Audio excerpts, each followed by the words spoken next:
দেখো একটা গাছে যেমন 5টা ফুল ফোটে, কিন্তু সব ফুল কি গোবিন্দ চরণে পৌঁছায় মা? কিছু ফুল দেখবে গাছের উপরে ফুটে থাকে, আমরা হাতে পাই না, সেগুলো গাছে থেকে শুকিয়ে ঝরে পড়ে যায়। ঠিক এই সংসার মাঝেও মা, যারা অহংকারের চূড়ায় বসে থাকে তারা কখনো ভগবান সেবায় লাগে না। ভগবান সেবায় লাগতে হলে আগে নত হতে হবে মা, গোবিন্দ সেবায় লাগতে হবে। যদি নত হয়ে তার সেবা দিতে পারো তবেই কিন্তু তুমি তার সেবায় লাগবে। তাহলে ভগবানকে পাওয়ার জন্য বেদ বিদ্যা পাণ্ডিত্যের প্রয়োজন হয় না। জয় রাধে। ভগবানকে পেতে গেলে মা আমার বেদ বিদ্যা পাণ্ডিত্য অর্থ বৈভব প্রতিপত্তি কোনো কিছু লাগে না। তুমি কোন কুলে এসেছো সেটাও ভগবান দেখে না।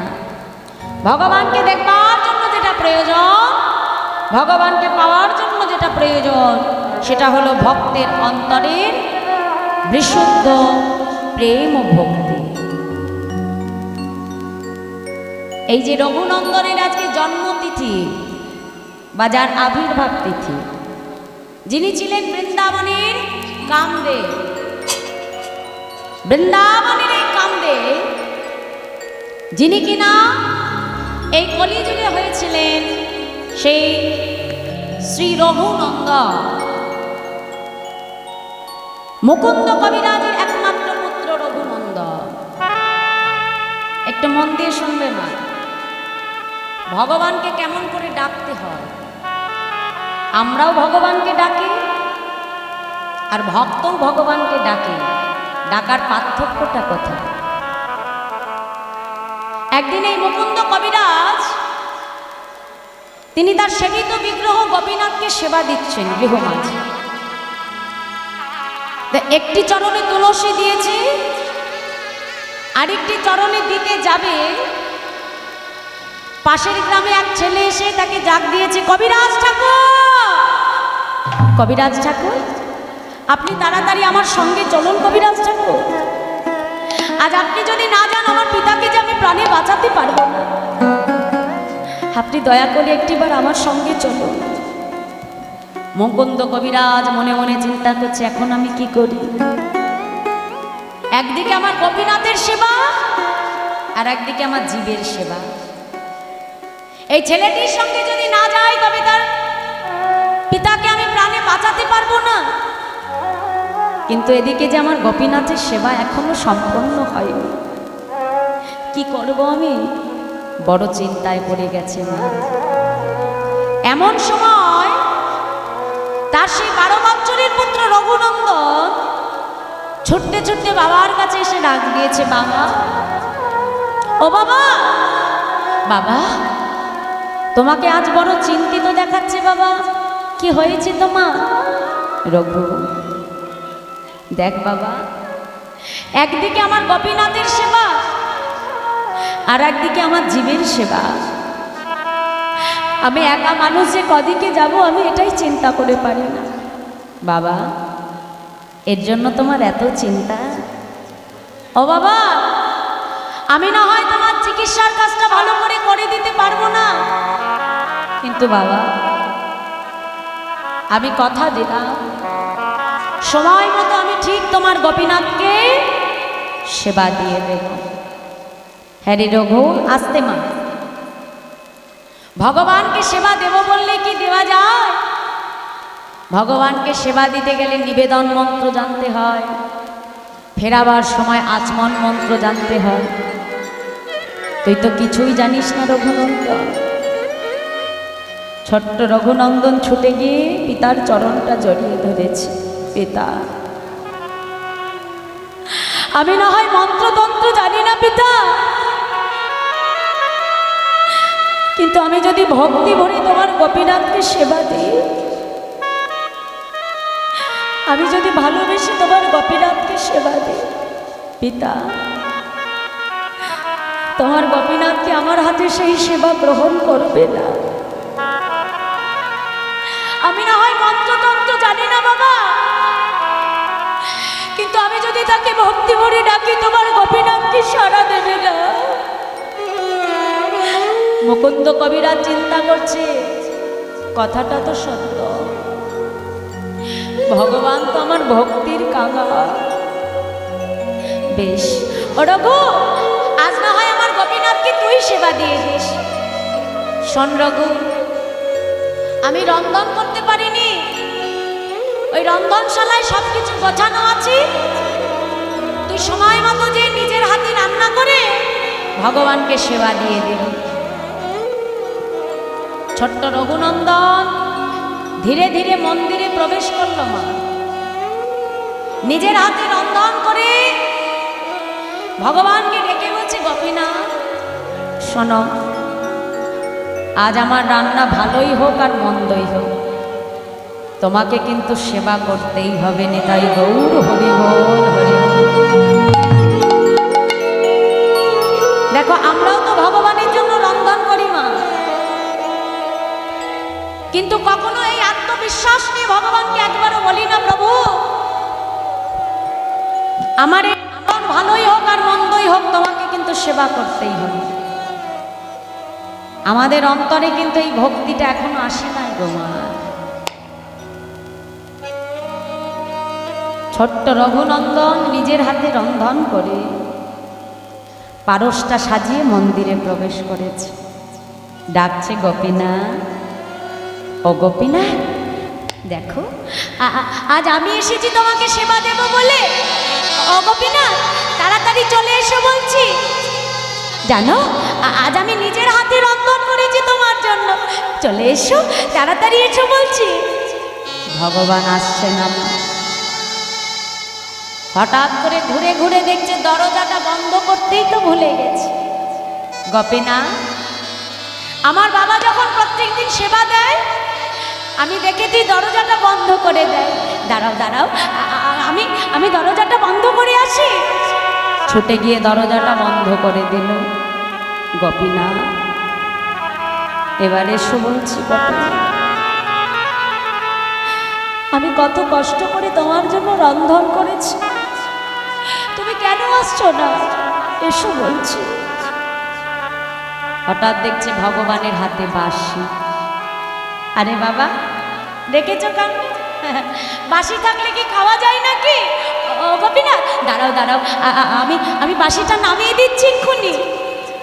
ছুটে গিয়ে বাঁশিটা নামিয়ে রেখেছি। করজোরে বলছে, গোপীনাথ,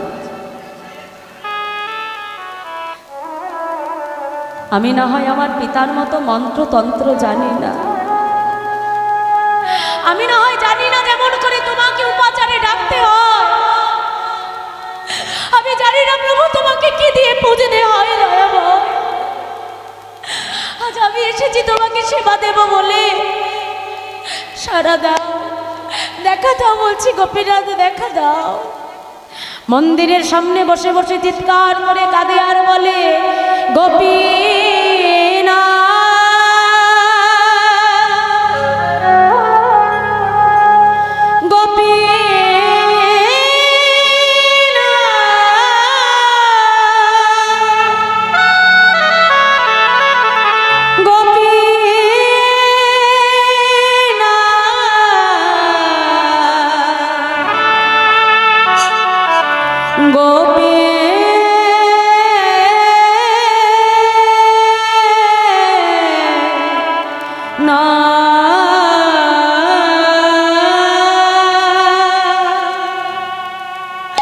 গোপীনাথ, এসো বলছি।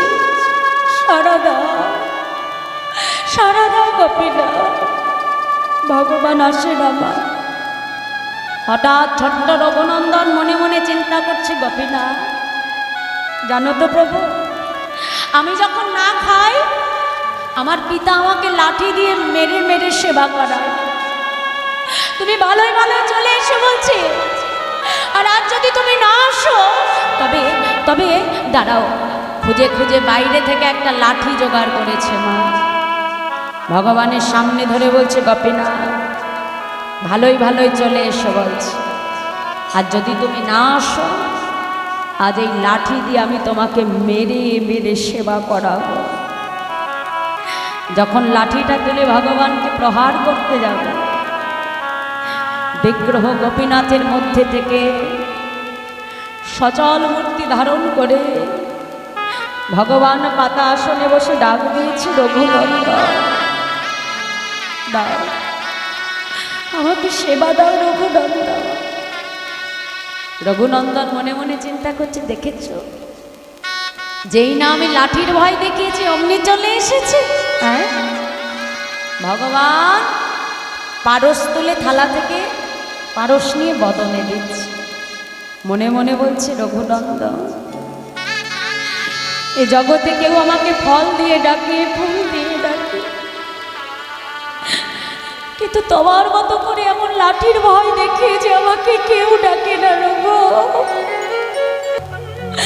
এ জগতে তোমার মতো করে যে আমাকে কেউ ডাকে না রঘুনন্দন, দাও সেবা দাও আমার। থালা থেকে পারস নিয়ে ভগবান বদনে দিতে লাগলো। আর দিতে দিতে কখন যেন প্রায় সবটা ফুরিয়ে গেছে, একটুখানি আছে থালায়। রঘুনন্দন ছুটে গিয়ে হাতটা চেপে ধরেছে। গোপীনাথ, এ তুমি কি করছো? এখন আমি সেবা করিনি, আমার বাবা সেবা করেনি, তুমি একা সব প্রসাদ খেয়ে নিলে। রঘু, এতদিন পরে আমার ভক্তের ভক্তি মাখা প্রসাদ পেয়ে আমি যে সবার কথা ভুলে গেছি রঘু। বেশ, থালায় তো বেশি নেই, যেটুকু আছে আমি তোমার জন্য রেখে দিলাম। ভগবান আচমন করে আবার বিগ্রহে লীন হয়ে গেল। যথারীতি মুকুন্দ কবিরাজ ফিরে এসেছে বাবা, ফিরে এসে সন্তানকে ডাকছে, রঘুনন্দন রঘুনন্দন। বাবা, বাবা আমাকে আমাকে ডাকছো বাবা? রঘু, যাও প্রসাদ নিয়ে এসো, আমার বড় ক্ষুধা পেয়েছে রঘু, আয়োজন করো, আমি আসছি। বাবা, আজ তো প্রসাদ নেই বাবা। কেন রঘু, আজ কি ঘরে কোনো ভক্ত এসেছিল? না তো বাবা, আজ কোনো ভক্ত আসেনি। তবে তুমি কি সব প্রসাদ সেবা করে নিয়েছো? না বাবা, আমিও সেবা করিনি। জানো বাবা, আজ না গোপীনাথ সব প্রসাদ সেবা করে নিয়েছে। মনে মনে চিন্তা করছে, রঘুনন্দন আমার ছেলে হয়ে তুমি মিথ্যা কথা বলছো রঘু। এতদিন আমি সেবা দিই, একদিনও ভগবান গ্রহণ করলো না, আর আজ আমি বাড়ি নেই, আজই সব প্রসাদ খেয়ে নিয়েছি। নিশ্চয়ই আমার ছেলে মিথ্যে কথা বলছে, কারণ সে তো আমাকে বলতে পারবে না, মুকুন্দ আমি সেবা করিনি, তোমার ছেলে সেবা করেছে, কিংবা তোমার ছেলে সেবা করেনি আমি করেছি, সে তো আমাকে বলতে পারবে না। এই জন্য আমার ছেলে আমাকে মিথ্যে কথা বলছে। দেখেছো মা, বিশ্বাসটা কেমন? এই একই বিশ্বাস কিন্তু আমাদের মনে রয়ে গেছে। ভগবানকে সেবা দিই মা, কাষ্ঠ পাথরের বিগ্রহ মনে করো, কখনো তাকে নিজের সন্তান মনে করে সেবা দিতে পারি না। কখনো তাকে নিজের আপনজন মনে করে আমি সেবা দিতে পারি না মা। নিজের সন্তান যখন না খায়, মায়ের মনে যতটা কষ্ট হয় মা, ওই কষ্টটা যদি তুমি ভগবানের জন্য আনতে পারো, দেখবে ভগবানও তোমার সঙ্গে কথা বলবে, ভগবানও তোমারই সন্তান হবে, কিন্তু তাকে ভালোবাসতে জানতে হবে, তাকে সেবা দিতে জানতে হবে। পরের দিন ছেলেকে পরীক্ষা করবে বলে আবার ডাক দিয়েছে, শোনো রঘু, আজও আমি চিকিৎসার কাজে বাইরে যাব। শোনো, আজ তোমাকে রান্না করতে হবে না, আমি গোপীনাথের জন্য নাড়ু বানিয়ে রেখেছি, সময় মতো নাড়ুটা এনে তাকে ভোগ দেবে। এই বলে মুকুন্দ কবিরাজ মন্দিরের আড়ালে গিয়ে দাঁড়িয়ে আছে ছেলেকে পরীক্ষা করবে বলে। ছোট্ট রঘুনন্দন থালায় করে নাড়ু সাজিয়ে নিয়ে আজও মন্দিরে প্রবেশ করে ডাক দিয়েছে, গোপীনাথ দেখো আমি আজও এসেছি গোপীনাথ। শোনো, আজ কিন্তু আমি তোমাকে ডাকতে পারবো না, তাড়াতাড়ি চলে এসো। ভগবান মনে মনে বলছে, রঘু আজ তোমাকে আর ডাকতে হবে না রঘু। কেন জানো, এই জগতে কোনো ভক্ত যদি একবার ভক্তি দিয়ে ভালোবেসে যদি একবার আমাকে ডাকতে পারে, যদি নিজের আপনজন করে কোনো ভক্ত ভালোবেসে আমাকে ডাকে, আর ওই ডাক যদি একবার আমার কর্ণমূলে পৌঁছে যায়, ভক্ত আমাকে ভুলে গেলেও আমি আর কখনো আমার সেই ভক্তকে ভুলে যাই না। পাতা আসনে বসে ডাক দিয়েছে, রঘু দাও, সেবা দাও আমাকে। আজও ভগবান একটা একটা করে নাড়ু তুলে বদনে দিচ্ছে মা। রঘুনন্দন মনে মনে চিন্তা করছে, গোপীনাথ আজও আমি দাঁড়িয়ে থাকি আর আজও তুমি সব খেয়ে চলে যাও। এটা আজকে আর হবে না, আজকে তুমিও খাবে আর আমিও খাবো। ছোট্ট রঘুনন্দন কি করলো মা, ছুটে গিয়ে থালা থেকে একটা নাড়ু তুলে নিজের মুখে দিয়ে দিয়েছে। আর দিয়ে যেই না ভালো লেগেছে বাবা, ওই এটো নাড়ুটা নিয়ে ভগবানের সামনে ধরেছে। গোপীনাথ একবার খেয়ে দেখো, আমার পিতা কত সুন্দর নাড়ু তৈরি করেছে তোমার জন্য। ভক্তের ভক্তি দেখে ভগবান আজ কাঁদছে। গোপীনাথ মনে মনে চিন্তা করছে, ও আমি বুঝি আমার এটো নাড়ুটা দিয়েছি বলে ভগবান কাঁদছে। রঘুনন্দন বলছে, ও গোপীনাথ না না, তোমাকে কাঁদতে হবে না গোপীনাথ, আমি আমার এটো নাড়ু তোমাকে দেব না গোপীনাথ, তুমি কেঁদো না, তুমি কেঁদো না দয়াময়। রঘুনন্দন আমি কাঁদছি কেন জানো রঘু, তোমার এটো নাড়ু আমাকে দিয়েছো বলে আমি কাঁদছি না। আমি কাঁদছি কেন জানো, তুমি যদি ভক্ত হয়ে তোমার এটো নাড়ুটা আমার বদলে দিতে পারো, আমি কি পারি না ভগবান হয়ে আমার প্রসাদে নাড়ুটা তোমাকে খাইয়ে দিতে? বেশ তো দয়াময়, আজ তবে তুমি আমাকে খাইয়ে দেবে আর আমি তোমাকে খাইয়ে দেব। ভগবান দিচ্ছে ভক্তের বদনে আর ভক্ত দিচ্ছে আমার ভগবানের বদনে। ভক্ত ভগবানের মধুর মিলন, মধুর ভালোবাসা।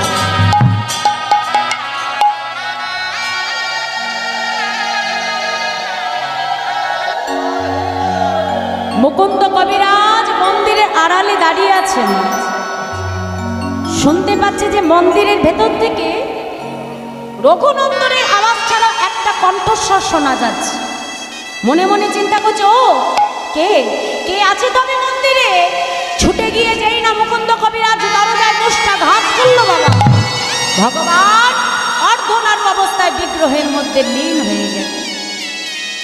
মুকুন্দ কবিরাজ ছুটে এসেছে, রঘু এই মন্দিরে তোমার ছাড়া আরেকটি কণ্ঠস্বর আমি শুনতে পাচ্ছিলাম, বলো বলো রঘু এই মন্দিরে কে ছিল আজ আমাকে বলো রঘু। বাবা কেন, ওই তো আমার গোপীনাথ, দেখো কত কত সুন্দর নাড়ু সেবা করছে, ওই তো আমার গোপীনাথ। রঘু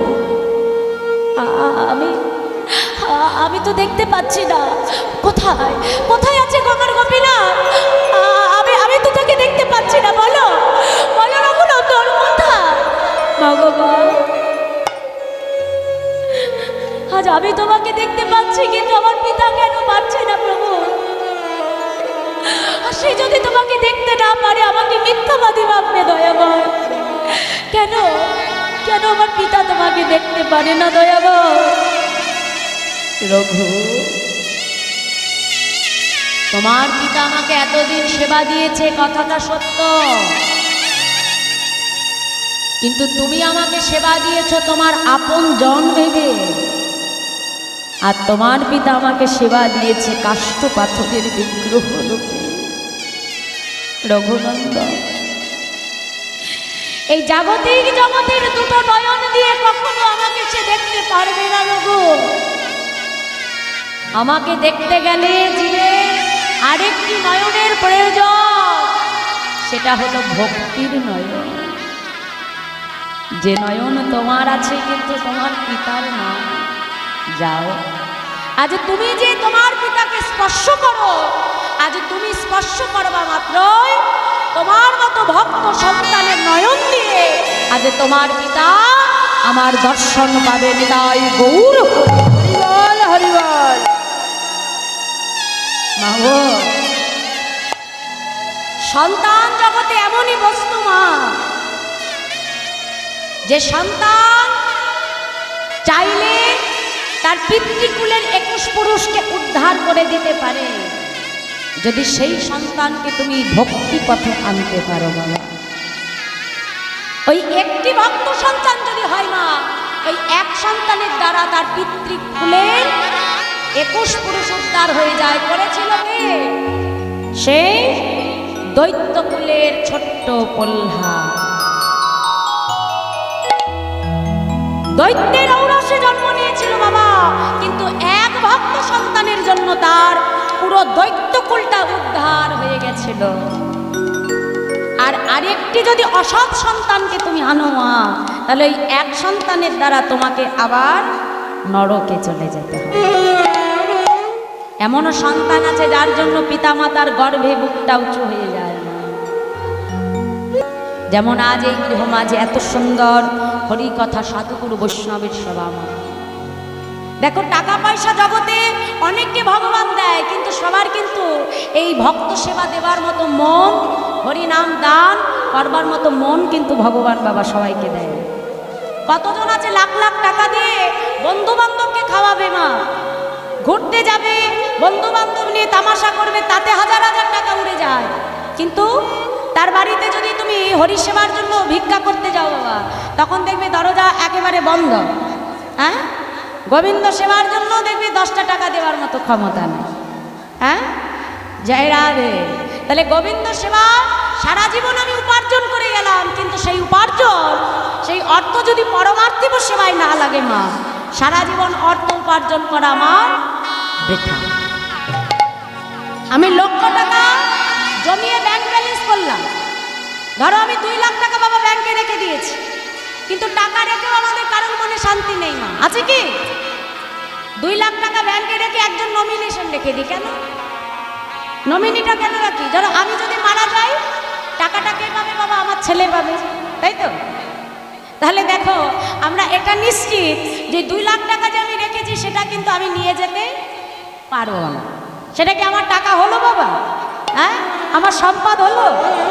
ভেবে দেখেছো মা? আমি উপার্জন করলাম, সারা জীবন কষ্ট করলাম, কিন্তু টাকাটা ব্যাংকে রেখেও মনে কোনো আমাদের ভরসা নেই যে আমি মরে গেলে আমার ছেলে টাকা পাবে। তাহলে জাগতিক জগতের বাড়ি ঘর, টাকা পয়সা, গাড়ি, যা কিছু থাকুক সবই তোমাকে এই জগতে রেখে যেতেই হবে বাবা। কিন্তু একটা বস্তুই সঙ্গে করে নিয়ে যাবে, সেটা হলো এই হরিনাম। যেটুকু তুমি হরিকথা আস্বাদন করবে, বদনে হরিনাম গাইবে, এইটাই তোমার পরপারের সম্বল হয়ে থাকবে মা। আর একমাত্র জগৎ থেকে এই অর্থটাই তুমি সঙ্গে নিয়ে যেতে পারবে, হরিনামের অর্থ। নিতাই গৌর হরিবল হরিবল। তাই নাম করো, নাম ছাড়া জীবের গতি নাই, গতি নাই, গতি নাই। তাই আজ মহাজন তিনি পদাবলিতে কলম দিয়ে বলছে, দেখো দেখো, বেদ বিদ্যা দোহ কিছু নাহি জানো তো, বেদ বিদ্যা কিছু নাহি জানো তো, সে যদি গৌরঙ্গ করে যদি গৌরাঙ্গ করে সে যদি গৌরঙ্গ করে যদি গৌরাঙ্গ করে ঠাকুর নয়ন দেখে ভরে, সেই তো সকলে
বলি সংসারকে অসার ভেবে গৌর তরুণ সার জেনেছে বলি সংসারকে অসার ভেবে গৌর তরুণ সার জেনেছে তার কিছু তুই জানতে লাগে না রে। সর্বসিদ্ধি সর্বসিদ্ধি করতলে সর্বসিদ্ধি সর্বসিদ্ধি করতালে বেদ বিদ্যা দুহ কিছু নাহি জানত সে যদি গৌরঙ্গ করে সার ঠাকুর নয়নানন্দেতে ভনে সেই তো সকলেই জানে সর্বসিদ্ধি করো তলে